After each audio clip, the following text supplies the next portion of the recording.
ನಾಗೇಂದ್ರ ಅವರು ರಾಜೀನಾಮೆಯನ್ನ ಕೊಡಬೇಕು ಅನ್ನೋದು ಬಿಜೆಪಿಯವರ ಆಗ್ರಹ ಆಗಿದೆ. ಒಬ್ಬ ವ್ಯಕ್ತಿಯಿಂದ ಇಡೀ ಸದನ ಹಾಳಾಗ್ತಾ ಇದೆ. ಒಂದು ಬರಗಾಲದ ಪರಿಸ್ಥಿತಿ ಇದೆ, ಕೆಲವು ಕಡೆಗಳಲ್ಲಿ ಮಳೆ ಬಂದು ಬೆಳೆಗಳೆಲ್ಲ ಹಾನಿಯಾಗಿದೆ. ರಾಜ್ಯದಲ್ಲಿ ಇಂಥ ಸಂದರ್ಭದಲ್ಲಿ ನಡೀತಾ ಇರುವಂತ ವಿಧಾನಮಂಡಲದ ಅಧಿವೇಶನ ಈ ರೀತಿ ವಿಚಾರಕ್ಕೆ ಬಲಿಯಾಗ್ತಿರೋದು ದುರ್ದೈವ. ಇದು ಆರ್ ಅಶೋಕ್ ಅವರು ಮಾತನಾಡ್ತಾ ಹಿಂಗ್ ಹೇಳ್ತಾರೆ, ಒಬ್ಬ ವ್ಯಕ್ತಿಯಿಂದ ಇಡೀ ಸದನ ಹಾಳಾಗ್ತಾ ಇದೆ. ವಿಪಕ್ಷ ನಾಯಕ ಆರ್ ಅಶೋಕ್ ಅವರು ಆಗ್ರಹ ಮಾಡಿದ್ದಾರೆ. ಭ್ರಷ್ಟಾಚಾರದ ವ್ಯಕ್ತಿ ಸಂಪುಟದಲ್ಲಿ ಇರಬಾರದು ಅನ್ನೋದು ನಮ್ಮ ಒತ್ತಾಯ ಆಗಿದೆ.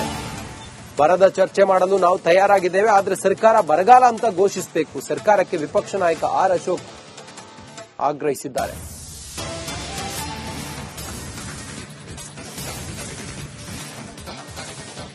ದಲಿತರ ಪರವಾಗಿ ಇಡೀ ವಾಲ್ಮೀಕಿ ಜನಾಂಗದ ಪರವಾಗಿ ನಾವು ಹೋರಾಟ ಮಾಡ್ತಾ ಇದ್ದೀವಿ.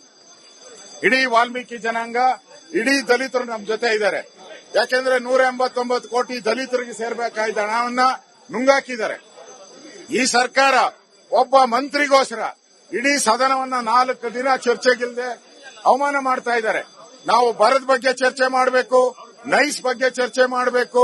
ಇದು ಈ ಶಾಪ ಕಾಂಗ್ರೆಸ್ ತಟ್ಟುತ್ತೆ. ಬರಗಾಲ ಏನಿದೆ ಅದು ಘೋಷಣೆ ಮಾಡಿಲ್ಲ. ಇವ್ರ ಯೋಗ್ಯತೆಗೆ, ಕಾಂಗ್ರೆಸ್ ಯೋಗ್ಯತೆಗೆ ಬರಗಾಲ ಅಂತ ಇನ್ನ ಘೋಷಣೆ ಮಾಡಿಲ್ಲ. ಒಂದ್ ನಯಾ ಪೈಸೆ ಬರಗಾಲಕ್ಕೋಸ್ಕರ ಹಣ ಬಿಡುಗಡೆ ಮಾಡಿಲ್ಲ. ನಾಳೆ ವಾಲ್ಮೀಕಿ ಸ್ಟ್ಯಾಚ್ಯೂ ಇಂದ ನಾವು ಹೋರಾಟವನ್ನ ಶುರು ಮಾಡ್ತೀವಿ.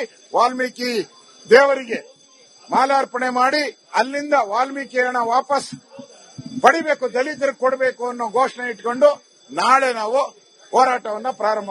ಇಡೀ ದಲಿತರ ಪರವಾಗಿ, ಇಡೀ ವಾಲ್ಮೀಕಿ ಜನಾಂಗದ ಪರವಾಗಿ ನಾವು ಹೋರಾಟ ಮಾಡ್ತಾ ಇದ್ದೀವಿ. ಇಡೀ ವಾಲ್ಮೀಕಿ ಜನಾಂಗ, ಇಡೀ ದಲಿತರು ನಮ್ಮ ಜೊತೆ ಇದ್ದಾರೆ.